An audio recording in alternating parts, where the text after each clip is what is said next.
আসসালামু আলাইকুম প্রিয় নোয়াখালীবাসী ভাই।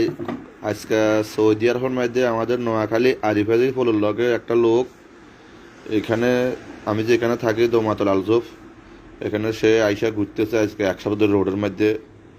তো তার বিষয়ে তার থেকে শুনেন। আমি আইনে এখন দোকানে আনি বসাইছি। কি হয়েছে বলেন, আপনার নাম কি? আলাউদ্দিন। আলাউদ্দিন। বাড়ি কোন জায়গায়? বাড়ি হাজিপুর মজদাপুরে। হাজিপুর মসজিদ ব্যাপারীর হাট। কি বাড়ি? ওহারার বাড়ি। হরার বাড়ি। আপনারা কে আনছে, কোন জায়গায় আছেন সৌদি আরবে? আমি তো সাপ্লাইয়ের মাধ্যমে আসছি জোবাইলে। হ্যাঁ নাম কাশেম। হ্যাঁ। কাশেম কে? এই বিষে বেচা কিনা করে আর কি। আচ্ছা, আপনারা আনছে কে সৌদি আরবে?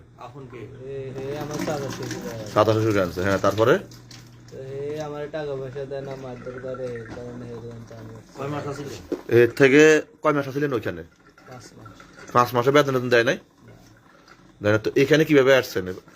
আপনার জোবাইল থেকে তো এখানে অনেক দূরে। আর এখানে আইসি যে আমার মারধর করতে, আমি এরিয়ানতে বাগি চলে আসি। মানে হাত উঠে যেভাবে হোক চলে আসছেন এখানে। আমরা তো ডিস্ট্রিক্টটা চিনেন না, মনে করি এইভাবে আসছে না। হ্যাঁ। তো এখন আজকে 5 মাসে মানে 1 টাকাও বাড়িতে পাঠান না। শুনেন আপনারা, যে আপন চাচা শ্বশুরে আনছে, সে আইনা মনে করো 5টা মাস সাপ্লাইর কোম্পানি দিয়া কাম টাম টাকা টুকা দেয় না, আরো মাইদর করতেছে। আমাকে নোয়াখালীর চমনির লগে হাজিপুর হারিফাজি ফলোর কাছে দিয়ে বাড়ি ওইখানে। এখন আজকা 15 দিন ধরে এই শহরের মধ্যে ঘুরতেছে, রাস্তা রাস্তায় ঘুরতেছে, ওই যে এদিক সেদিক পার্কে শুয়ে থাকে।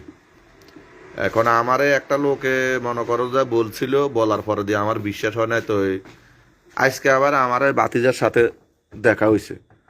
দেখ,